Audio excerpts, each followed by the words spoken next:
Sejak zaman kerajaan, zaman penjajahan, hingga masa kini, tubuh perempuan tidak pernah menjadi miliknya sendiri. Barangkali premis itu cukup menggetarkan, tetapi kita coba akan bahas dari 3 roman yang ditulis oleh Pramudia Anantatur, yaitu yang pertama adalah Gadis Pantai, yang kedua adalah Larasati, dan yang ketiga adalah Arok dan Dedes.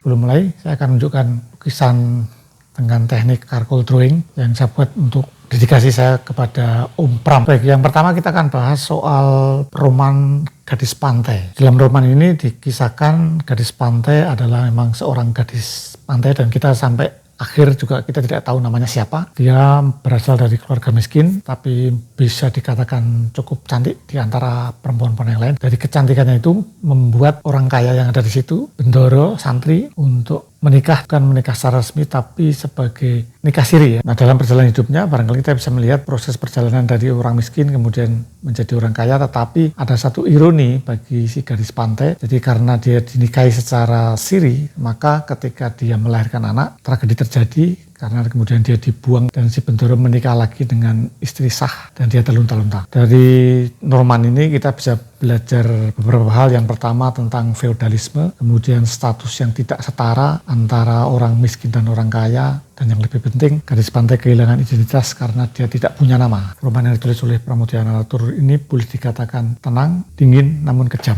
Karena dari seluruh cerita yang bisa kita baca, kita tidak menemukan hawa pergulakan, hawa pemberontakan dari si gadis pantai, namun hawa pemberontakan itu dia pendam sendiri sebagai manifestasi dari kuatnya feodalisme dan tekanan terhadap kaum perempuan yang ada pada waktu itu. Nah, roman yang kedua yang kita bahas adalah Larasati. Ini agak berbeda dari Gadis Pantai yang terjadi pergeseran dari orang miskin kemudian orang kaya, tapi juga akhirnya terpuruk sebagai orang yang terbuang. Tetapi kalau Larasati agak sedikit berbeda, karena Larasati pada awalnya adalah seorang aktris pada zaman penjajahan Jepang, tapi ketika Jepang kalah kemudian dan Indonesia merdeka dan Belanda masuk lagi pada agresi yang kedua, Larasati kehilangan profesi sebagai artis. Disitulah terjadi dilema, apakah dia kemudian menjadi anteknya Belanda untuk melanjutkan hidup sebagai artis atau ikut terlibat dalam revolusi dan menjadi bagian dari perjuangan Indonesia. Poin penting yang disampaikan oleh Pramudia dalam roman ini adalah tentang nasionalisme, tentang pilihan hidup, dan tentang perjuangan.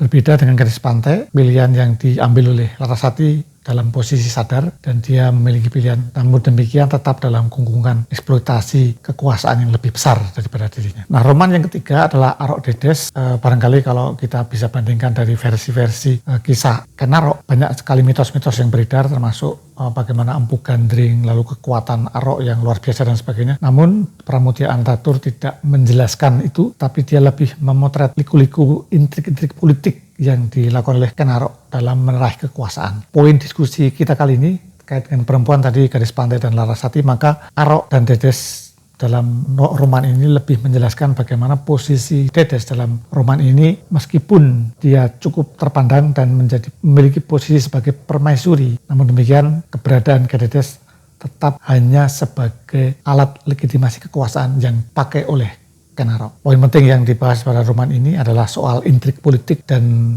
hal itu mewarnai terus-menerus sejak zaman dulu hingga saat ini. Bagaimana perubahan kekuasaan dari Orde Baru, Orde Lama, reformasi dan sebagainya, carut-marut itu tidak pernah berhenti di bumi kita. Kalau membandingkan 3 roman ini, maka saya bisa menyusunnya menjadi demikian. Jadi Gadis Pantai posisi paling bawah barangkali, yang kedua adalah Larasati, dan yang ketiga adalah Arok Dedes. Kita bisa menyebutkan bahwa posisi Gadis Pantai adalah yang paling bawah, karena Gadis Pantai kehilangan identitas, tidak memiliki pilihan, dan dia menjadi korban feodalisme. Dia berada pada posisi yang paling bawah. Larasati barangkali berada pada posisi yang kedua karena dia memiliki pilihan untuk menentukan jalan hidupnya dari aktris kemudian menjadi alat perjuangan politik. Namun demikian dia tetap menjadi alat eksploitasi dari revolusi itu sendiri. Dan yang ketiga, Dedes bisa disebut sebagai posisi paling atas karena dia menjadi permaisuri dan menjadi cikal bakal munculnya kerajaan Majapahit. Namun demikian sekali lagi posisi Dedes sebagai perempuan